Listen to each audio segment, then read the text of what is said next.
From the nation's capital, the Conservative Caucus presents Conservative Roundtable, an in-depth look at today's most important issues. Welcome to Conservative Roundtable.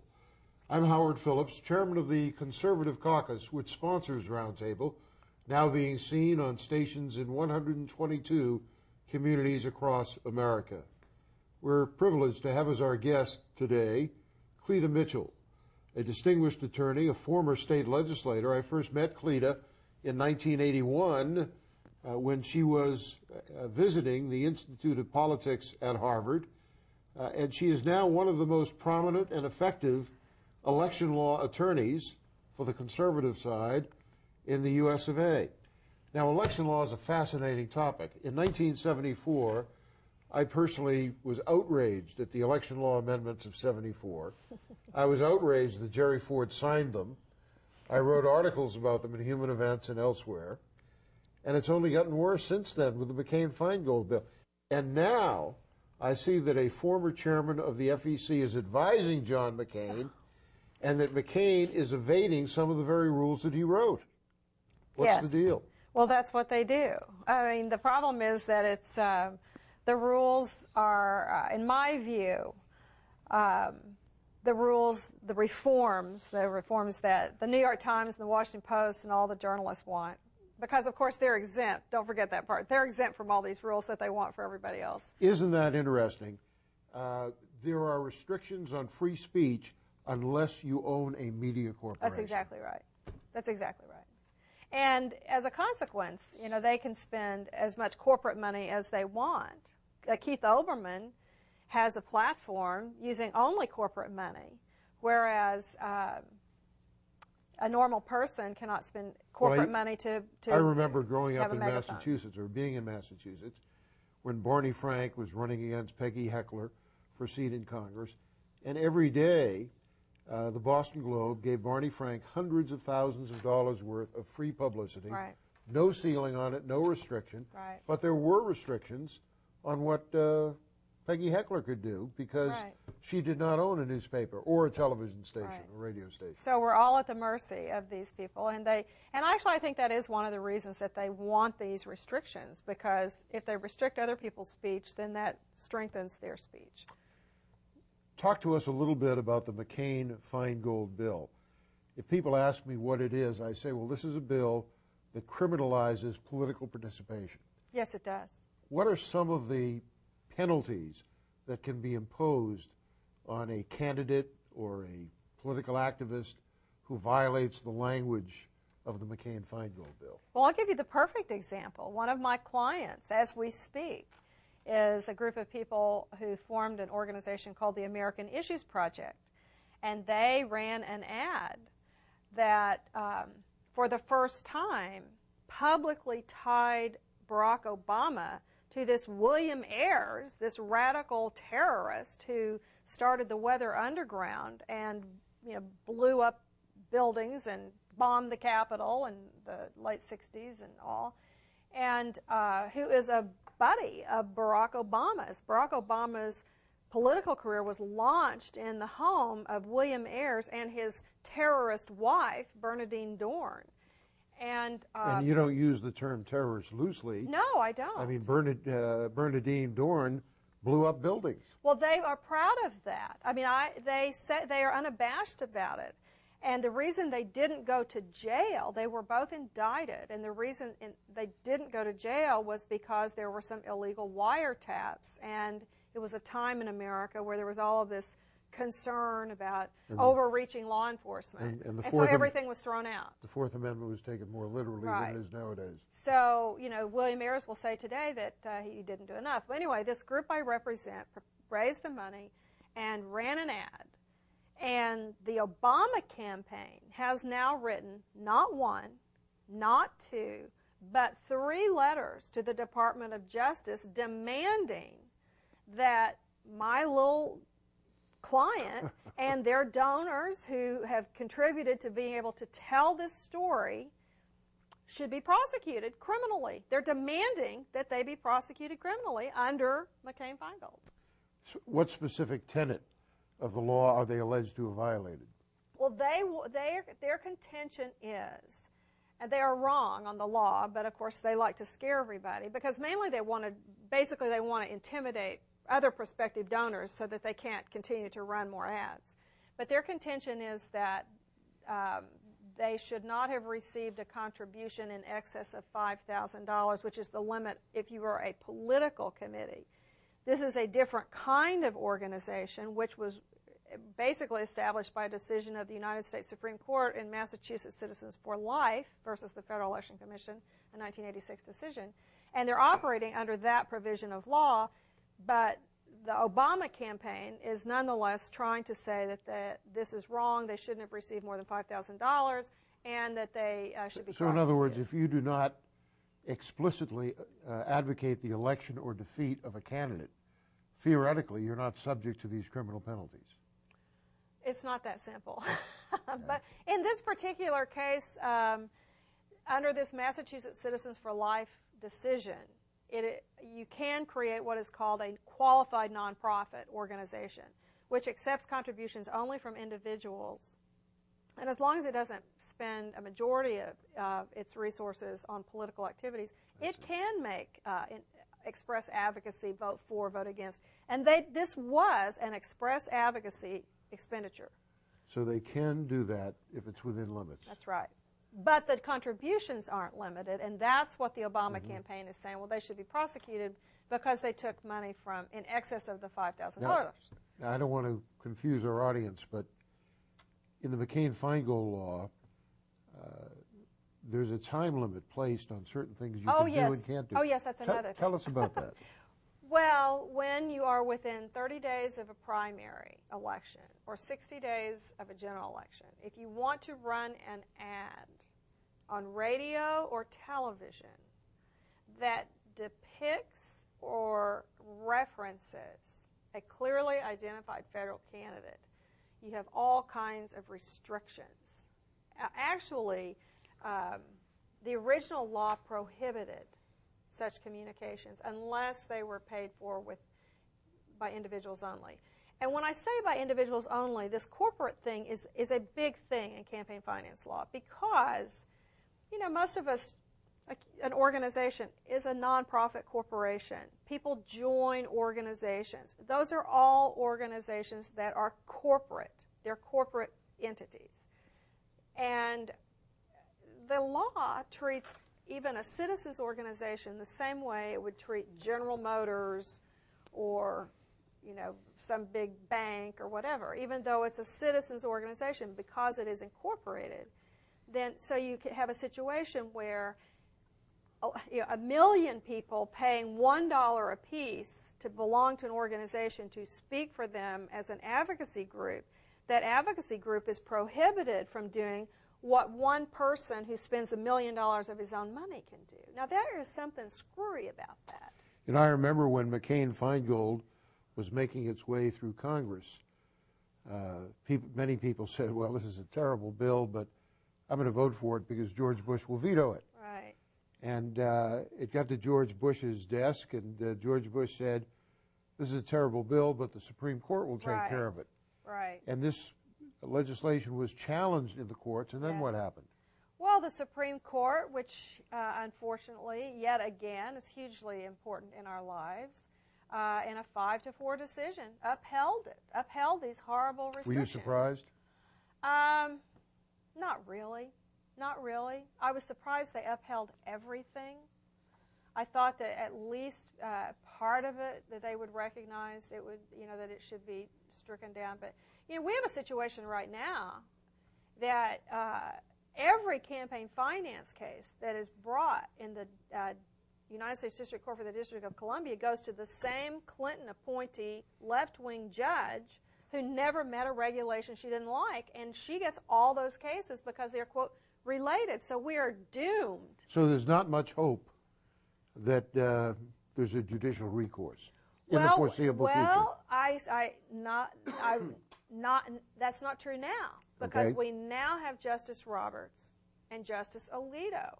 And those two new justices who were not on the court when the McCain-Feingold case was before the court But they have completely shifted the balance of power, and in fact, two very important decisions have come down in the short time they've been there. One, the Wisconsin Right to Life case, in which they actually loosened the restrictions on these ads I was talking about a moment ago, so that now an organization can run ads in that 30-day period. Isn't it amazing that Ruth Bader Ginsburg, who used to work with the American Civil Liberties Union, doesn't give a fig about civil liberties? No, and interestingly enough, the ACLU was on our side in challenging McCain-Feingold.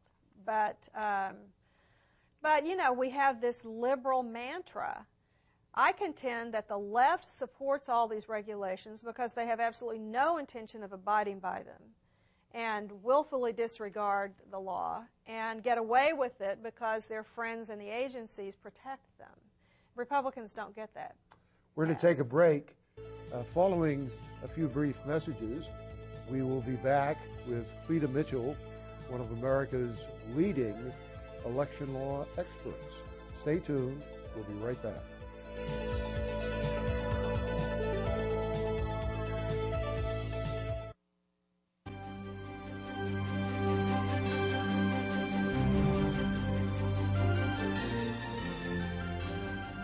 Hi, I'm Congressman Tom Tancredo.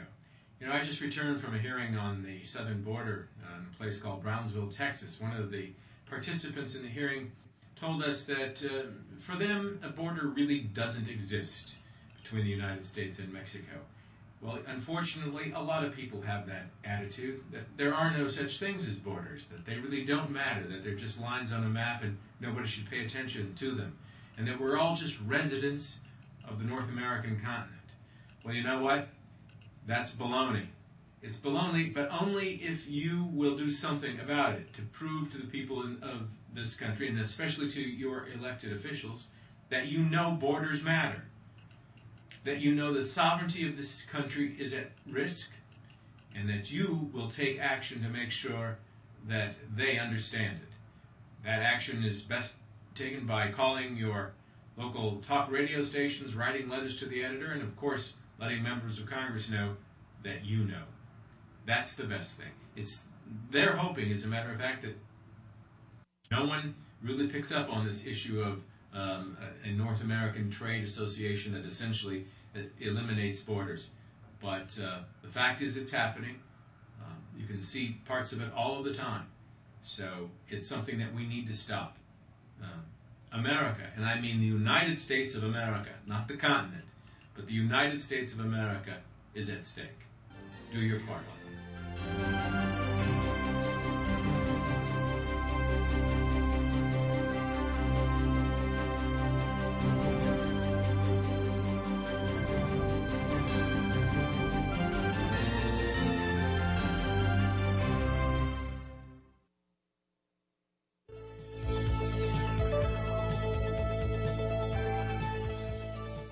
Welcome back. I'm Howard Phillips with Cleta Mitchell. Among other things, we're talking about election law. Cleta Mitchell has a remarkable background. She's been an elected legislator for 8 years in her home state of Oklahoma, even though it's hard to believe that she's accomplished all of these things. She's a very young woman, and she's now a partner at a big law firm, Foley and Lardner, and I don't think there's anyone who could defeat her in a court case on election law. She's terrific. Recently, she had a tremendous success. We'll talk about this a little bit later, Cleta. She was the co-organizer of a magnificent tribute to Paul Weyrich, and several hundred people turned out. I was privileged to be in the audience, and Cleta did just a tremendous job of organizing this tribute to Paul Weyrich. She was the mistress of ceremonies at the event. It was a truly memorable evening, one of the most delightful and memorable political events I've ever attended. Congratulations for what you did there, Cleta. You did a tremendous job, not just as the organizer, but as the hostess who kept everything in line, on track. I've raised a teenager. You did very well. You know, we were talking about the Supreme Court, and one of the interesting comments in upholding McCain-Feingold was from John Paul Stevens, tragically a Republican appointee to the court, who said, well, there's just too much political debate. Well, isn't this incredible? Well, it was breathtaking, too. I was in the court. I was co-counsel representing the National Rifle Association in the challenge to McCain-Feingold, and was there in the courtroom during the oral arguments. And some of the questions from Souter and Stevens and Ginsburg and Justice Breyer, I think, probably the most offensive of all. And the tragedy is Republicans voted to confirm these people. There were only 3 votes against Ruth Bader Ginsburg. Right. When David Souter was nominated by George H.W. Bush, I was the only conservative who testified against his confirmation because I read his law school thesis, which revealed him to be a legal positivist in the tradition of Oliver Wendell Holmes and others. And I also checked out the official records of 2 hospitals of which he had been trustee, Dartmouth Hitchcock and Concord Memorial. Both hospitals had a record of 0 abortion until he became the trustee, and he changed the policy to permissive abortion. And so it was on the record, but they said, Sununu, Senator, not the one at the moment, but Governor Sununu said he's a home run, he's okay. But the tragedy is that so many of our people don't do their homework. And we wind up with people like John Paul Stevens and Ruth Bader Ginsburg and Stephen Breyer and Blackman. David Souter, Henry Blackman. Terrible. And of course, if you look, even Warren Burger, who got better as time went on, I was recently reading stories about the 1952 Republican National Convention, and there was Warren Burger helping Harold Stassen. They were both from Minnesota, and he was the one who piggybacked Harry Blackman into Richard Nixon's line of sight. Right. It's very frustrating. It is very frustrating. You know, when you think how close we've come, and over all these years, having had Republican presidents who nominated people who should never have been nominated. And, you know, the arguments even with President Reagan about Sandra Day O'Connor. Sandra Day O'Connor, I testified against her confirmation because, again, I had read her record in Arizona. She was just 100% pro-abortion. And she was sponsored by Barry Goldwater. Not everyone realized it, but Barry Goldwater was a big pro-abort. As a matter of fact, his daughter became pregnant by her fiancé, and he delivered her to the abortuary to kill his first grandchild. And so he was one of those pushing Sandra Day O'Connor. I will never forget her opinion in Casey versus Planned Parenthood of southeastern Pennsylvania, in which he said, women have gotten used to having easy access to abortion, and without it, their career path would be limited and stifled and so forth. I said, what a horrendous, barbaric thing to say, that it's okay to kill babies so that your career will not be hindered in any way. And so many of her opinions and decisions were so distasteful, and she was chosen solely on the basis of her gender. I don't think you can say that about Sarah Palin. Sarah Palin I don't think so. And let me say, I think one of the best things about Sarah Palin is that should John McCain become president and she vice president, she'll be looking over his shoulder. That's right. And it'll be very difficult for him to name a pro-abort to the Supreme Court. She will not keep her mouth shut. She will I think speak out you know, isn't it interesting how I've given a lot of thought to the Palin nomination. I was, as we were talking earlier, I actually was at the CMP reception the night before. Were you staying at the Hotel Minneapolis? No, at the Hotel Minneapolis. Yes, I saw you yes, there. Right, yeah. that's right. But I went by the reception the night before she was named, and of course, this at the gathering of conservatives, and everyone was pretty well convinced at that point that it was probably going to be Pawlenty, and we're so relieved that it wasn't going to be Lieberman. But, you know, there wasn't any real And frankly, excitement. there were some problems with Pawlenty that, but that people never were, came out. But people were kind of, well, this is the better. worst, you know, as good as it can be, blah, blah, blah. I mean, the next day, the change in the attitude, Were you in the room when Palin was announced? No, I was not. I was at the CNP meeting, and when Palin was announced, it was as if we had just won World War IV. I mean, the enthusiasm, the joy. The joy. People were hugging each other. Well, you know what's interesting? She won me with her statement about the Down syndrome baby. When I saw that, that was all I knew about her. And I said, what a great woman this is. What a wonderful person. Well, she was our only, she was supposed to speak at CPAC in this past February. And she was not able to come at the last minute because there was a special session of the legislature. And so she canceled. And the next week, she had her staff call the American Conservative Union office and say, I'm so sorry. And you're on the board. I'm on the board, right. And said, I'm so sorry. And Governor Palin wants everyone to know she will be there next year. What are the dates? We're putting it on her calendar now. So she's our only confirmed speaker for CPAC of 2009. That's great. She certainly changed the political dynamic. It's been wonderful. And, you know, I think one of the most wonderful things about it is that is just watching the national media, the liberal media, just self-destruct. You know, the viciousness is unbelievable. It is unbelievable. I'm an old man, I've seen many vicious campaigns. I saw what they did to Nixon, I saw what they did to Agnew, I saw what they did to Goldwater, and many, many others. I have never seen coverage so despicably cruel and unwarranted as the kind of coverage directed at Sarah Palin. And false. And palpably false. And even some so-called conservatives have chimed in. It's disgraceful. Now, I have to say to the audience that because I disagree with John McCain on so many issues, and because I'm a constitutionalist, I'm supporting Chuck Baldwin for president. His running mate, Darrell Castle. But I have a little bit of comfort from the fact that if McCain does win, Sarah Palin will be looking over his shoulder. Well, she'll be the reason. She will be. I think she's the reason that the American people are taking a second look at John McCain. I think it really shook everything up. And it shook him up. He's a different man. I think so. I mean, his confidence, his vigor, his verve is as different as night and day.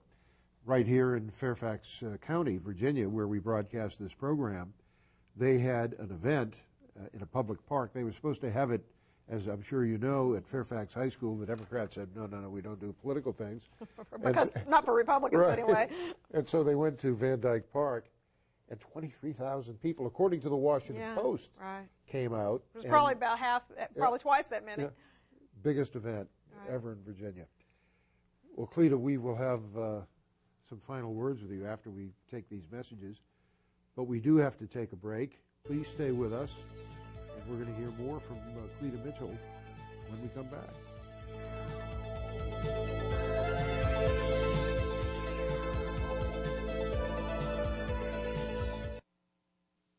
One of the major activities of the Conservative Caucus is Constitution education. We want to help raise up a new generation of leaders who understand the underlying principles of the Constitution and the meaning of its key provisions. Through programs such as Conservative Roundtable, through mailings, workshops, conferences, seminars, we strive to communicate the legacy of the Founding Fathers. Each year we commemorate Constitution Day, September 17th. We publish newsletters, action bulletins, and other materials to promote an understanding of and fidelity to the Constitution, and we work with members of Congress who share our vision and share our concern. We hope you will decide to work with us as well by becoming a supporter of the Conservative Caucus. www.conservativeusa.org, 703-938-9626.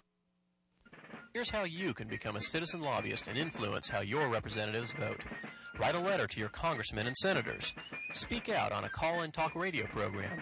Write a letter to the editor of your local newspaper and call the Conservative Caucus for more information at 703-938-9626. Welcome back. I'm Howard Phillips, chairman of the Conservative Caucus, which sponsors these broadcasts. If you're interested in the kinds of issues we discuss on Conservative Roundtable, please check out our website, conservativeusa.org. And if you'd like to receive some of our materials, no cost or obligation, please check out our fax number, 703-281-4108. Get us your contact information, and we'll send you some things. And if you want to hear more from Cleta Mitchell and learn more about the great work she does, how do they contact you, Cleta? Email me at cmitchell@foley.com, CMITCHELL@foley.com.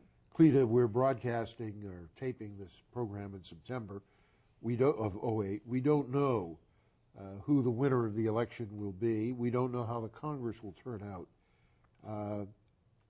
What challenges, predictions, advice would you give our viewers, and especially the activists, about what is to be done?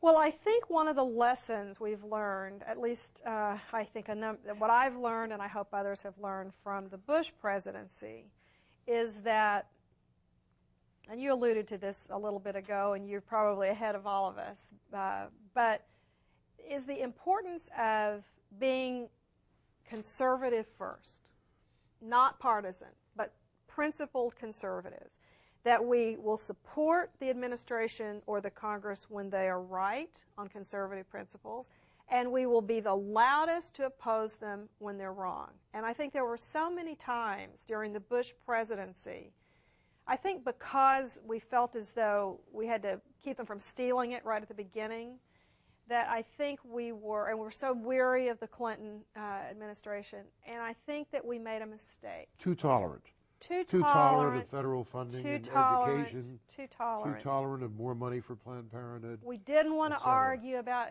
things. These were our guys. Big mistake. Cleta, Not going to do it again. Hate to say goodbye, but our time is up. Thank you so much for joining us. Thank you. Nice I really to be appreciate with you. it. Thank you. And thank you for watching Conservative Roundtable. We'll see you next time.